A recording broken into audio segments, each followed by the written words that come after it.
Bapa di sorga, kami sungguh mengucap syukur Tuhan, kalau sore hari ini Tuhan, di tanggal 14 Desember 2024 ini Tuhan, kami sekalian boleh berhimpun di tempat ini untuk merayakan, mengenang hari kelahiran Putra Tunggal-Mu Yesus Kristus dalam wujud manusia Tuhan. Kami sungguh bersyukur Tuhan, kami boleh menikmati sukacita ini Bapa di surga. Dan sebentar kami akan juga bersama-sama Tuhan mengenang kembali lewat firman Tuhan. Biarlah Roh Allah, Roh Kudus sendiri yang akan berbicara kepada setiap kami. Roh Kudus sendiri akan melawat pribadi, lepas pribadi Tuhan, sehingga kami sungguh-sungguh mengalami perjumpaan dengan Tuhan Yesus lewat firman Tuhan. Dan hamba berdoa Bapa di sorga, biarlah bila ada di antara umat Tuhan yang datang dengan kelemahan, biarlah pulang dengan kekuatan baru. Bila ada yang datang dengan sakit penyakit, biarlah pulang dengan kesembuhan yang permanen. Dan bila ada yang datang dengan segala kegalauan dan kesedihan, biarlah pulang dengan sukacita besar. Terima kasih Bapa, bila ada yang berkekurangan, Tuhan berkati dengan berlimpah. Yang sudah diberkati, Tuhan semakin berkati untuk menjadi berkat bagi banyak orang. Terima kasih Bapa di surga, ambil alih hamba-Mu, ambil alih kami semua. Berfirman dengan berlimpah-limpah, karena kami siap untuk menikmatinya serta melakukannya di dalam nama Tuhan Yesus Kristus. Kita yang siap, kita sama-sama katakan amin. Baik, Bapak Ibu Saudaraku, silakan duduk. Iya, ya pertama-tama izinkan saya mengucapkan terima kasih kepada Tuhan Yesus, ya, karena Dialah saya boleh ada di tempat ini. Karena bagi saya ada di tempat ini bukanlah sesuatu yang biasa saja. Kenapa Bapak Ibu? Karena saya tidak mungkin sampai di tempat ini kalau bukan karena Tuhan. Jadi oleh sebab itu saya sungguh merasakan bahwa ada di antara Bapak Ibu Saudara tiba di tempat ini merupakan berkat tersendiri. Yang berikutnya saya juga mengucapkan terima kasih kepada pendeta kita Bapak Maridian Damanik dan Ibu Julita. Kami dulu sama-sama di Sekolah Tinggi Teologi Sumatera di Medan. Ya, jadi mereka sebagai mahasiswa, saya sebagai salah satu dosen di situ. Dan kami sudah tidak berjumpa selama 15 tahun, ya, kurang lebih 15 tahun tidak ketemu dengan mereka. Dan puji Tuhan, dia hubungi saya untuk saya boleh datang pada hari ini di sini, dan saya merasakan sebuah surprise begitu, karena sudah lama nggak ketemu. Lalu saya juga mengucapkan terima kasih ya kepada Bapak Patrick Ki dan rombongan, bapak-bapak rombongan yang sudah berkenan hadir di perayaan Natal kita ini. Terima kasih juga buat para pimpinan ya yang tidak dapat saya sebut satu persatu ya, dan salam sejahtera bagi kita semua, keluarga besar PT BSU yang ada di tempat ini. Shalom. Baiklah Bapak Ibu Saudara yang dikasihi Tuhan Yesus, izinkan saya memperkenalkan diri. Nama saya Pendeta Jogi Sidaputar. Saya melayani sebagai pesuruh Tuhan, yaitu sebagai penginjil dan sebagai dosen teologi dan pelayanan-pelayanan yang lainnya. Itu sekedar perkenalan. Oh iya, kami tinggal di Medan, dan Januari kemarin ya saya sudah menikah dengan guru Siagian, tetapi mungkin ada tugasnya di Yerusalem baru sehingga dia buru-buru ke surga bulan Januari tahun ini. Dan saya sendiri lagi berjalan lagi berdoa dengan Tuhan Yesus. Haleluya. Baiklah Bapak Ibu Saudara yang dikasihi oleh Tuhan Yesus Kristus, pada sore hari ini kita oleh panitia, tentunya oleh pimpinan Roh Kudus, menyuguhkan satu tema yang barangkali menurut kita ini biasa saja ya, karena kita sudah kerap kali membacanya. Tetapi Bapak Ibu Saudara yang dikasihi oleh Tuhan Yesus Kristus, tema ini mempunyai makna, mempunyai bobot khusus. Kenapa Bapak Ibu Saudara? Ya saya barangkali akan mulai dari kenapa sampai perkataan ini muncul, kan begitu kan? Di mananya dia muncul? Jadi begini, kira-kira 2029 tahun yang lalu, Allah dalam rangka menggenapi agenda atau misi penyelamatan umat manusia, mengutus seorang malaikat untuk membawa pesan kepada salah satu penghuni planet bumi ini di kala itu. Bapak Ibu, saya mencoba membayangkan begitu malaikat tersebut, yaitu malaikat Gabriel itu, dengan kecepatan yang tak terhingga, dia turun dari surga, lalu dia melintasi miliaran planet, bintang di jagat raya ini. Dan dia harus menemukan satu planet kecil di antara planet-planet yang besar-besar. Planet tersebut kalau disandingkan, ibaratnya dia hanya sebesar kulit kalau disandingkan dengan bola sepak, ya, sepak bola. Begitulah kecilnya planet tersebut. Dan dia harus make sure, pastikan dia harus menemukan planet tersebut. Lalu dia terus dengan kecepatan yang luar biasa, singkat cerita, akhirnya dia mulai menghampiri planet tersebut yang berbeda dengan planet lain. Kalau planet-planet lain ada yang tampak kering, gersang, ada yang tampak keemasan, ada juga yang tampak abu-abuan dan seterusnya. Tetapi planet kecil yang satu ini, kecil dibanding yang lain, ini tampak indah, kebiru-biruan, ibarat batu akik, kurang lebih begitu. Lalu dia dengan kecepatan tinggi, dia semakin dekat dengan planet tersebut, dan dia harus pastikan dia tiba pada titik koordinat yang tepat. Dan akhirnya, ya, dia tibalah di satu titik lokasi tanpa bantuan Google Maps. Dia tiba persis di satu kota kecil yang bernama Nazaret. Nah, di Nazaret tersebut dia sudah tahu ke rumah siapa dia akan singgah. Dia masuk ke rumah Maria dan dia menyampaikan satu berita kepada Maria bahwa dia akan mengandung dan seterusnya. Meski di awalnya Maria ragu, bagaimana mungkin saya mengandung, saya belum punya suami, bla bla bla, Bapak Ibu Saudara. Tetapi Maria mengatakan, karena aku ini hamba Allah, hamba Tuhan, jadilah kepadaku seperti itu. Ya, jadi si malaikat pulang, Bapak Ibu Saudara. Nah, waktu berjalan, kira-kira kurang lebih 9 bulan kemudian, datanglah juga Allah juga mengutus rombongan, ya, rombongan malaikat yang lebih besar dan melakukan perjalanan, barangkali rutenya sama, gitu ya. Tetapi titik koordinat yang dia harus tuju itu berbeda sedikit. Jaraknya kurang lebih 146 km dari Nazaret ke Bethlehem. Nah, di tempat itu mereka tiba pada waktu malam.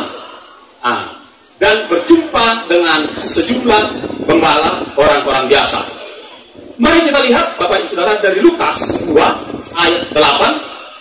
Ya, bagi Bapak Ibu Saudara yang bawa Alkitab bersama saya, kita buka dari Lukas 2 ayat yang ke-8 dan seterusnya. Oke, saya akan bacakan buat kita. Ya, bagi Bapak Ibu yang ada di belakang, marilah tetap fokus kepada firman Tuhan, ya, kepada khotbah ini. Dikatakan demikian di dalam Lukas 2. Di daerah itu ada gembala-gembala yang tinggal di padang menjaga kawanan ternak mereka pada waktu malam. Tiba-tiba berdirilah seorang malaikat Tuhan di dekat mereka, dan kemuliaan Tuhan bersinar meliputi mereka dan mereka sangat ketakutan. Lalu kata malaikat itu kepada mereka, "Jangan takut, sebab sesungguhnya aku memberitakan kepadamu kesukaan besar untuk seluruh bangsa. Hari ini telah lahir bagimu Juru Selamat, yaitu Kristus Tuhan di kota Daud, dan inilah tandanya bagi kamu, ya, bagimu, kamu akan menjumpai seorang bayi dibungkus dengan lampin dan terbaring di dalam palungan. Dan tiba-tiba tampaklah bersama-sama dengan malaikat itu sejumlah besar bala tentara surga yang memuji Allah, katanya, kemuliaan bagi Allah di tempat yang maha tinggi, dan damai sejahtera di bumi di antara manusia yang berkenan kepadanya." Setelah malaikat-malaikat itu meninggalkan mereka dan kembali ke surga, gembala-gembala itu berkata seorang kepada yang lain, marilah kita pergi ke Bethlehem untuk melihat apa yang terjadi di sana seperti yang diberitahukan Tuhan kepada kita. Lalu mereka cepat-cepat berangkat dan menjumpai Maria dan Yusuf dan bayi itu yang sedang berbaring di dalam palungan. Dan ketika mereka melihatnya, mereka memberitahukan apa yang telah dikatakan kepada mereka tentang anak itu. Dan semua orang yang mendengarnya heran tentang apa yang dikatakan gembala-gembala itu kepada mereka. Sampai di sini pembacaan kita, Bapak Ibu Saudara, untuk kita mereview kembali kronologi kejadian di 2028 tahun yang lalu. Ya, jadi kelahiran Tuhan Yesus itu sekitar 2028 tahun yang silam. Kenapa begitu? Karena pembuat tahun Masehi ini, ya, pembuat tahun yang kita gunakan sekarang ini miss perhitungan karena satu dan lain hal, miss 4 tahun. Jadi seharusnya harus dibukan 4 tahun. Itulah sebabnya Yesus lahir di Bethlehem 2028 tahun yang silam. Nah, sebelum kita menangkap makna dan pesan dari ayat yang ke-15 tersebut, Bapak Ibu Saudara, perkenankan saya untuk memberitahu kepada kita profil dari bayi tersebut. Adapun profilnya adalah dia sesungguhnya adalah raja yang dari sebuah kerajaan. Dia adalah, istilah kita mengatakan, pangeran dari sebuah kerajaan. Namun Bapak Ibu Saudara, dia harus rela mengalami yang namanya inkarnasi. Itulah profilnya, latar belakangnya. Namun untuk menggenapi misi dan agenda penyelamatan umat manusia, maka yang pertama, dia harus lahir di kandang yang hina, di tempat yang hina. Jadi yang pertama. Yang kedua, dia bertumbuh dalam keluarga sederhana. Yang ketiga, di masa dewasanya dia tidak punya tempat tinggal menetap. Ya, dia nggak punya tempat tinggal menetap. Ya, dia bilang pernah kepada murid-muridnya, beruang punya tempat untuk untuk berteduh, tetapi anak manusia tidak punya tempat untuk meletakkan kepala. Jadi di masa dewasanya dia, setelah keluar dari rumah orang tuanya, dia tidak punya tempat tinggal tetap. Dan yang keempat, Bapak Ibu Saudara, di akhir hidupnya di bumi ini, matinya mengenaskan. Itu dia, matinya mengenaskan. Bahkan Bapak Ibu Saudara, ketika mau dikuburkan, dia dikuburkan di kubur pinjaman. Itulah profil dari bayi yang lahir 2028 tahun yang lalu, yang malam hari ini kita rayakan. Nah, dikatakan di dalam tema kita, mari kita baca sama-sama tema kita, semua kita serentak, mulai dari belakang sampai depan, kiri kanan, muka belakang, 1, 2, 3. Marilah, masih kurang kompak, sekali lagi, 1, 2, 3. Marilah sekarang kita pergi ke Bethlehem. Nah, ini menyatakan kepada kita bagaimana respon dari para gembala itu. Respon mereka itu tepat, tidak lamban, Bapak Ibu Saudara. Ya, tidak lamban. Begitu mereka melihat malaikat-malaikat itu pulang ke surga, mereka bersegera merespon dan berbicara satu dengan yang lain. Marilah kita sekarang pergi ke Bethlehem. Saya mencoba membayangkan Bapak Ibu Saudara, mereka pada saat itu wajahnya masih berbinar-binar karena baru saja diterpa oleh cahaya terang benderang dari malaikat, dan juga baru saja mendengar gema suara malaikat di tengah malam, Bapak Ibu Saudara. Dan mereka mendapatkan berita yang bisa dikatakan itu semacam breaking news, berita yang tiba-tiba saja mereka dengar yang mereka belum pernah dengar sebelumnya, membuat mereka penasaran, membuat mereka tidak sabar lagi menunggu dan berkata satu dengan yang lain, Bapak Ibu Saudara, mari kita pergi ke Bethlehem, karena mereka ingin lihat seperti apa ini bayi yang dikatakan oleh malaikat itu. Nah, kita belum tahu, tidak tahu jaraknya seberapa jauh dari tempat penggembalaan mereka itu ke tempat kelahiran Yesus, tapi barangkali tidak terlalu jauh, karena Alkitab mengatakan di sekitar itu, di daerah itu. Tapi apapun ceritanya Bapak Ibu Saudara, hal pertama yang perlu kita tiru dari para gembala ini adalah quick response, fast response, respon cepat. Di saat mendengar perkataan Tuhan, respon mereka cepat, tanggap. Itu pelajaran pertama yang perlu kita teladani dari gembala ini. Bapak Ibu Saudara, sikap ini di hari-hari ini amat penting. Kenapa? Karena sudah banyak orang Kristen tidak lagi quick respon, tidak lagi antusias mendengar khotbah, tidak lagi antusias baca Alkitab, akibat banjirnya tontonan di handphone.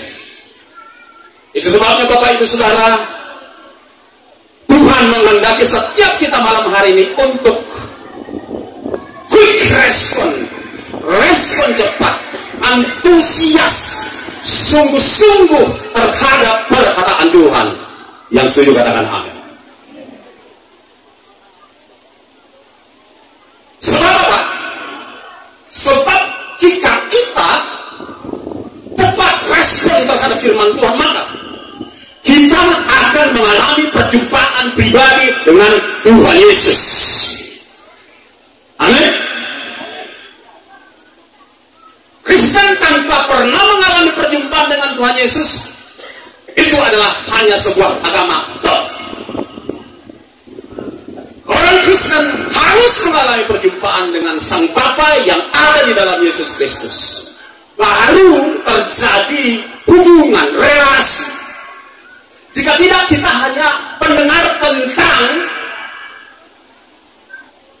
bukan mengalami perjumpaan. Oleh sebab itu Bapak Ibu Saudara, pastikan hatimu pada saat ini dan seterusnya rindu mengalami perjumpaan pribadi dengan Tuhan Yesus. Ada amin? Ada amin? Yang pertama.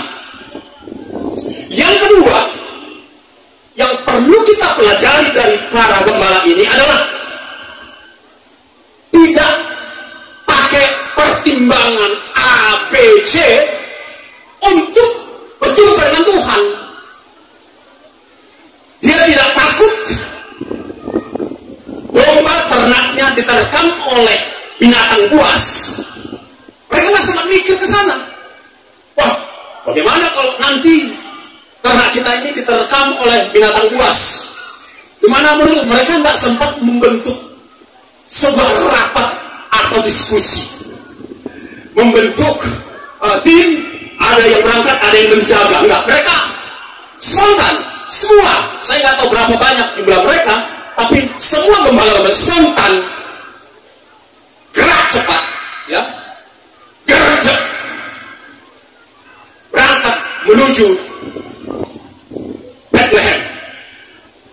Itu perlu kita belajar. Ada banyak orang susah, berat mengikut Tuhan karena harta, karena properti, karena milik ini. Banyak, saudara-saudara. Tuhan tidak benci harta. Tuhan malah suka memberkati. Tetapi orangnya, manusianya yang menjadikan harta, kekayaan, pekerjaan, jabatan, dan yang lain menjadi penghalang untuk mengikut Tuhan. Tapi gembala di situ enggak pakai mikir. Ternyata tidak ada diberitakan oleh Alkitab bahwa ternak mereka itu hilang, diterkam binatang buas atau diambil oleh pencuri. Enggak. Aman-aman aja itu. Nah, itu yang kedua. Yang ketiga, Bapak Ibu Saudara, dikatakan tadi Bapak Ibu Saudara, marilah kita cepat-cepat pergi, dan mereka melakukannya. Dan yang ketiga adalah ketika mereka sudah mengalami perjumpaan dengan bayi tersebut, ya, mereka tidak pakai malu-malu memberitakan malam itu juga. Karena itu suasananya malam, bahkan mungkin sudah menjelang subuh. Begitu mereka ketemu bayi itu lalu mereka pulang, di tengah jalan pastilah mereka melintasi tengah kota itu dan memberitakan bahwa Yesus sudah lahir, bahwa bayi yang bernama Yesus di kota ini, di Bethlehem ini sudah lahir. Kami sudah melihatnya. Begitulah kurang lebih yang mereka beritakan di tengah malam. Barangkali saja pada waktu itu ada orang-orang yang senang mendengar berita itu, tetapi ada juga yang terganggu. Kenapa? Karena mereka lagi pulas-pulasnya tidur karena menempuh perjalanan untuk sensus. Mereka hanya singgah di Bethlehem itu. Jadi ketika para gembala itu mungkin juga teriak-teriak, ya, bahwa Yesus sudah lahir, bahwa bayi itu sudah lahir, dan seterusnya. Mereka tidak pakai malu-malu. Bahkan dikatakan Bapak Ibu masih tetap di Lukas 2 ini tadi Bapak Saudara, bahwa mereka waktu pulangnya itu memuji Allah. Saya nggak tahu, barangkali lagu Marolo Polok Tondik itu terinspirasi dari sana, karena dikatakan Marolo Polok Tondiki Ainang Bito Gus Yesusi Sonang Mitiki tunjuk Bang Yesus Tuhan. Betapa senangnya hatiku, aku sudah berjumpa Tuhanku. Begitulah mereka teriak-teriak. Mungkin juga ada yang bawa seruling Bapak Ibu Saudara, namanya pernahan toh. Begitu Saudara. Jadi itulah pelajaran yang dapat, ya, pesan-pesan yang kita dapatkan pada malam hari lewat tema ini. Dan yang terpenting Bapak Ibu Saudara, bahwa Yesus yang lahir itu, yang kita rayakan pada malam hari ini, enggak sekedar dirayakan. Bayi tersebut enggak sekedar lahir, tetapi yang terpenting adalah bahwa bayi tersebut setelah dewasa, setelah genap waktunya, dia mengorbankan dirinya sendiri, mati, ya, tergantung di kayu salib, supaya ada ransom, tebusan, menebus semua nyawa umat manusia tanpa kecuali. Di dalam 1 Yohanes 2 ayat 2 dikatakan bahwa dia adalah tebusan bagi dosa seluruh dunia. Jadi without exception, tanpa kecuali, siapapun manusia yang pernah lahir dari sejak Adam sampai pada kelahiran terakhir nanti, dosanya sudah diampuni, dia sudah ditebus. Hanya saja Bapak Ibu Saudara, agar orang mengalami dampak dari penebusan itu, dia harus mau percaya dan mau mengikuti si penebus tersebut. Inilah kabar baiknya Bapak Ibu Saudara. Kenapa? Kita kembali sedikit ke belakang. Kenapa Allah sudah punya rencana yang fix untuk cara penyelamatan manusia? Karena neraka itu benar-benar ada. Karena neraka yang disediakan buat iblis itu juga akan ditempati oleh orang yang tidak percaya kepada Yesus Kristus yang satu-satunya juru selamat dunia itu. Jadi inilah kasih Allah yang besar itu Bapak Ibu Saudara. Karena begitu besar kasih Allah akan dunia ini, akan manusia di dunia ini, sehingga ia mengaruniakan, mengorbankan putra tunggalnya untuk menjadi tebusan bagi nyawa manusia, menghapus dosa manusia, supaya setiap orang, barang siapa yang percaya kepadanya dan menerimanya, maka dia diselamatkan. Inilah kabar baiknya Bapak Ibu Saudara. Selanjutnya Bapak Ibu Saudara, kalau nyawanya saja sudah dikorbankan buat saudara dan saya, apalagi kebutuhan saudara dan saya. Bukankah dia rela lahir memprihatinkan miskin, supaya oleh kemiskinannya kita menjadi kaya dalam segala hal? Katakan amin. Berat bilang amin. Kalau saudara saja nggak mau aminkan, apalagi orang yang belum percaya. Saudaraku, sekali lagi, sebagai hamba Tuhan, saya ingin menyampaikan kepada saudara bahwa percayalah kepada Tuhan Yesus. Percayalah kepada Tuhan Yesus dengan segenap hatimu. Maka Dia akan bertindak untuk campur tangan dalam segala masalah di dalam hidupmu.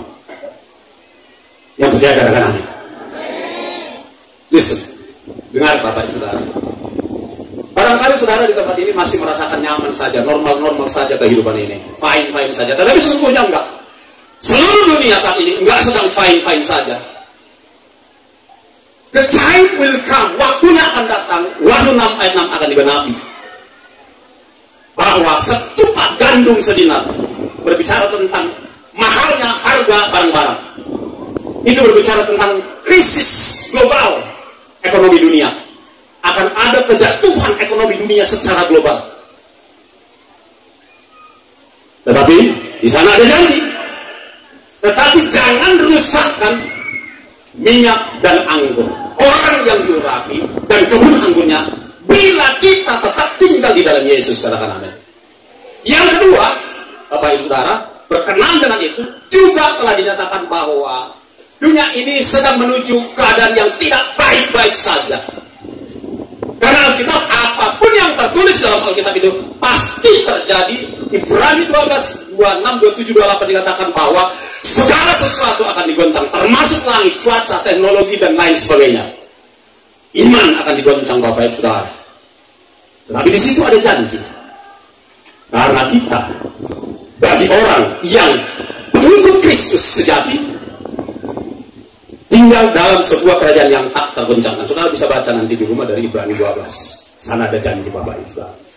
Lalu yang terakhir, saya kutip dari kitab yang terakhir, Wahyu 3 ayat 10 berkata, karena engkau tekun mendengar mengikuti firmanku untuk menantikan kedatanganku, Wahyu 3:10, maka aku pun akan melindungi engkau dari pencobaan yang akan melanda seluruh umat manusia.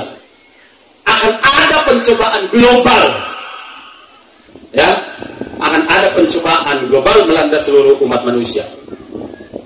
Orang-orang besar dunia, diantaranya orang-orang elit global, telah mempersiapkan di bumi berupa bunker bawah tanah. Ya, saya nggak usah sebut namanya siapa itu. Mereka mempersiapkan, karena mereka juga ngerti Alkitab. Mereka mempersiapkan diri untuk mengantisipasi semua apa yang tertulis di dalam Alkitab itu. Namun apakah mereka berhasil? Aman? Kita lihat saja nanti. Bahkan sebagian dari mereka mempersiapkan tempat tinggal di planet Mars. Apakah itu berhasil? Saya tidak tahu. Orang yang tak percaya, bukan pengikut Kristus saja pun percaya apa yang dituliskan oleh Alkitab, bahwa the time will come, waktunya akan datang. Sehingga mereka mempersiapkan dengan kekuatannya sendiri. Tetapi bagi saudara, dengar baik, bagi saudara dan saya, pengikut Kristus, orang yang percaya firman Tuhan, maka Wahyu 3 ayat 10 berlaku buat engkau. Wahyu 3:10 pulang ke rumah, baca, tandai. Demikian juga Ibrani 12 ayat 27, 28, 29. Demikian juga Wahyu 6 ayat 6. Dan yang terakhir, sebagai pegangan bagi saudara dan saya, ya, di keadaan tersebut dan di dalam krisis multidimensi global tersebut, ya, saya nggak tahu berapa tahun lagi, tapi itu pasti terjadi. Ada janji yang bisa kita pegang di dalam 2 Samuel 22 ayat 3. Itu ada 10 jenis-jenis pertolongan Tuhan kepada setiap orang yang percaya. Salah satunya dikatakan tempat pelarian itu. Ya, salah satunya dari 10 janji yang ada di 2 Samuel 22 yaitu tempat pelarian. Bapak Ibu Saudara yang dikasihi oleh Tuhan Yesus Kristus, pegang firman Tuhan. Ya, saya nggak tahu berapa tahun lagi itu betul-betul terjadi secara masif, tetapi itu pasti terjadi. Oleh sebab itu, right now, from now onward, dan seterusnya mulai dari sekarang, pegang firman Tuhan. Amin. Haleluya. Belajar dari gembala itu quick response, responnya cepat, tanggap serius, cepat-cepat mengeksekusi firman Tuhan, melaksanakan firman Tuhan. Mulai hari ini, doa saya buat saudara berubah. Amin. Berubah serius buat Tuhan, serius firman Tuhan, supaya hidupmu sungguh-sungguh diberkati dan dilindungi oleh Tuhan. Kiranya Tuhan memberi kekuatan kepada kita untuk kita menjadi pelaku firman Tuhan. Tuhan Yesus memberkati kita. Kita berdoa. Bapa di surga, hamba-Mu telah selesai menyampaikan kebenaran firman-Mu kepada umat-Mu yang ada di perusahaan di areal ini. Tuhan, biarlah Roh Kudus yang meneguhkan, memeteraikan setiap firman Tuhan di hati pikiran kami, di alam bawah sadar kami Tuhan, sehingga kami pulang tidak sia-sia. Kami pulang sudah diperlengkapi oleh firman Tuhan yang hidup. Kami pulang sudah dibekali, kami pulang sudah dikuatkan, sudah dipulihkan, dan kami akan senantiasa keluar menjadi pemenang di tengah pergumulan, di tengah kesulitan tantangan dalam hidup kami. Sekali lagi Tuhan, terima kasih untuk firman-Mu, dan Tuhan yang terus memberkati owner dari perusahaan ini Tuhan, mulai dari sang owner sampai seluruh manajemennya, karyawannya, sampai karyawan terendah sekalipun. Tuhan memberkati. Baik saudara-saudara kami yang beda iman dengan kami, kiranya Tuhan juga memberkati mereka. Terima kasih Bapa di surga. Kami serahkan acara perayaan Natal selanjutnya dalam tangan-Mu Tuhan, yang pimpin Tuhan, yang memberkati kami sekalian. Demi nama Bapa, Putra, Roh Kudus, demi nama Tuhan Yesus, kami berdoa dan kami mengucap syukur. Kita yang diberkati firman Tuhan, sama-sama kita katakan amin. Shalom bagi kita semua. Tuhan Yesus memberkati. Ibarat kami serahkan kepada hamba.